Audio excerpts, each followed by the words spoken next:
Hello, and welcome back to Afterglow episode 41, and this is also the final episode of 2023, the last Christmas Memories game that I got. And today we're talking about the pack-in for the NES. That's right, we're talking about Super Mario Brothers. I guess I could throw in Duck Hunt, but this is going to be all about Super Mario Brothers. Yeah, technically, the cartridge I got was Super Mario Brothers Duck Hunt. But we all know, like, the big one for most of us is probably Super Mario Brothers in that list. And even though I got it for Christmas, I experienced this game about 6 months before I actually got it. But we'll talk about that after the music cut for this episode.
Alright, welcome back.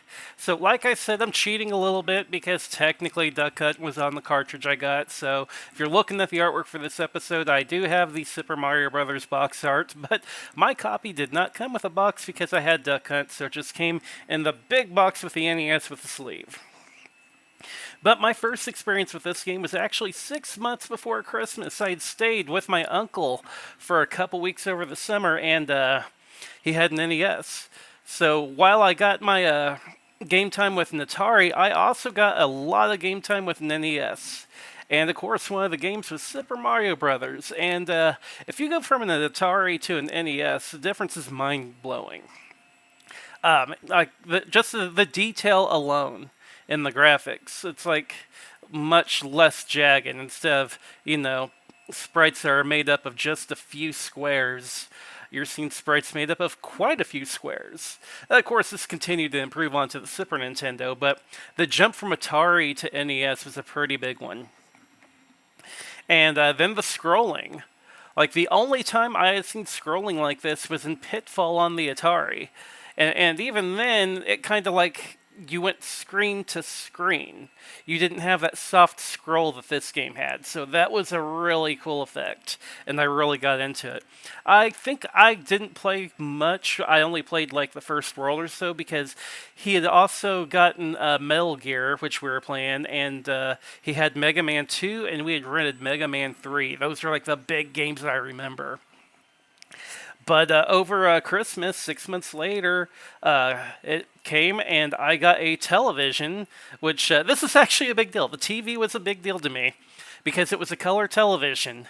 And I had been playing his Atari. He had given me his Atari with the games with it. And I had a little black and white TV I was playing this Atari on. So for Christmas, not only did I get a Nintendo, I got this little, I want to say like 12, 13-inch color TV. So it was an amazing Christmas. And of course it comes with the Mario Brothers Duck Hunt cart. And of course, I wanted to play with a light gun. It was really cool to have a gun you could shoot at the screen. However, that game didn't have nearly as much depth and longevity as Mario Brothers did, because you pop that game in, and like for having 8 worlds with 4 levels per world, it felt like such a long game compared to anything that I had played before. Then you add the graphics in on top of it, and just an amazing experience. It's cool. Like later on in life, whenever you learn little tricks that they did, like the bushes were the same sprite as the clouds, just colored differently. It's such a cool little trick. But we didn't realize it as kids. We just were like, wow, like the size of Super Mario Brothers, considering the tiny amount of storage it actually takes up, absolutely mind blowing. So, of course, I began, grinding hard on this game, and easily, like the first game I beat on the Nintendo was, of course, this game. But I mean, I had to grind like crazy to do it. But it felt like such an accomplishment whenever I finally beat it, because I think the first time I beat it, I want to say I did use the warp pipes.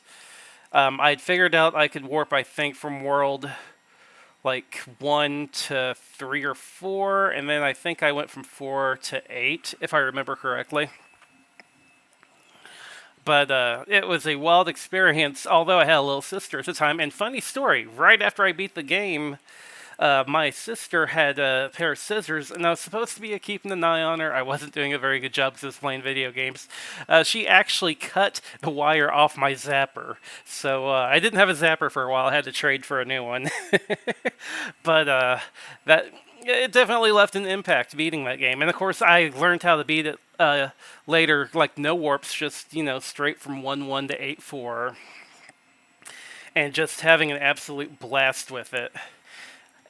That like I eventually got to the point I wanted to like hold on to that firepower all the time because I wanted to go through each level. And instead of using the axe to beat Bowser, I wanted to use that fire flower to see what enemy he transformed into. Because at the end of every world, except for 8-4, whenever you use the firepower, he transforms into a different sprite. Like there's a Goomba, then there's a Koopa, there's a Hammer Brother. At one point. And to me, it was really fun just to go level by level and discover like what Bowser was until you get to 8-4 and you actually take out Bowser. And then, of course, all the hidden stuff like the warp zones, the vines that took you into what we all called Coin Heaven at the time. And then finally, whenever you actually beat the game, you get the New Game Plus mode, as I like to call it now. Back then, I think they said, now be a whole new world.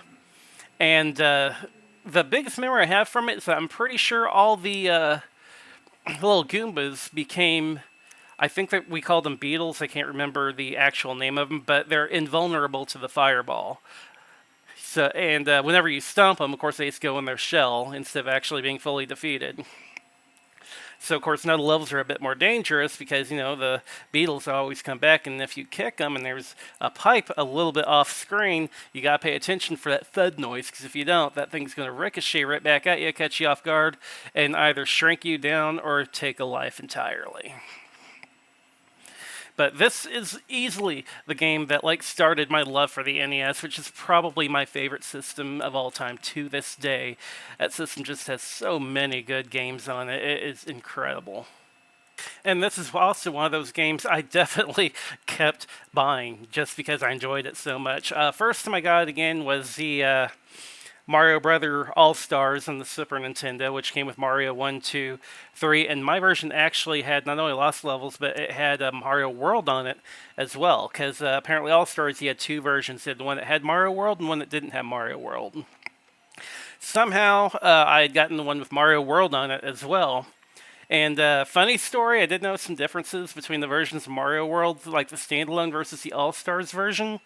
I think, whenever you took damage in the regular cartridge, if you had the cape, you would go to Big Mario and then Little Mario. Whereas I'm pretty sure in the All-Stars version, whenever I got hit, I went, boom, immediately Little Mario.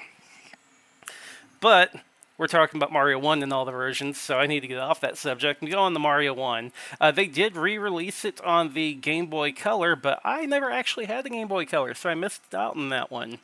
Of course, whenever I got my PC and emulation, first thing I did is try NES emulation. And if you're trying an NES emulator, the first game you're going to play, more than likely, is going to be Mario 1. So, of course, I played it there too. Later on, repurchased it for the Wii whenever they started their Virtual Console. And then a couple years back, maybe 3 or 4 now, they had a Game & Watch that had Mario Brothers and the Lost Levels on it, and absolutely snagged that up because the only Game & Watch I had at the time was the Game & Watch Ball that I think was a reprint for Club Nintendo back when they were around. So I was very happy to add that one to my collection, and later on the Legend of Zelda one that they eventually did as well. And of course, subscribed to the Nintendo Online, which gave you access to a bunch of NES games, including, of course, Super Mario Bros. 1. And, of course, we're going to go back and play it because it's an absolute classic. While I'm discussing Mario 1, I do want to bring up that Nintendo did a cool thing called Mario 30, which was like 30 people playing Mario 1 levels that were like randomized, and you're trying to knock each other out. The game was only available for a limited time before they got rid of it. I would love to see that game come back, though. Like, make it purchasable, 10, 20 bucks. Like, I would love to play that again, and online multiplayer Super Mario Brothers was absolutely amazing. And it's a shame that it's kind of like something that's already disappeared. Like, the Switch is still around as of this recording. But that game was only available for a few months and it was gone. And it really needs to come back. I really hope that at some point Nintendo brings it back. But that's my history with Super Mario Brothers. I really, really hope you enjoyed listening to it. And I hope you enjoyed listening to the memories of all the other games that I can remember getting as a child during Christmas. I'm pretty sure that's all of them for the most part, other than Duck Hunt, which I might cover at a later date. And, of course, Sonic the Hedgehog 2, which I covered in a previous episode. I appreciate you guys so much for listening. As of this recording, we now have 500 streams in Spotify, which is awesome, on top of streams on the other areas where I've uploaded videos at, mostly on YouTube. I don't believe that Spotify counts the YouTube streams, but like I have an old YouTube channel, and I keep uploading them there. So wherever you listen at, thank you for taking time out of your day to listen to Afterglow. Of course, we're going to keep the show going strong in 2024. Have a Merry Christmas, and thank you for listening. Enjoy the outro.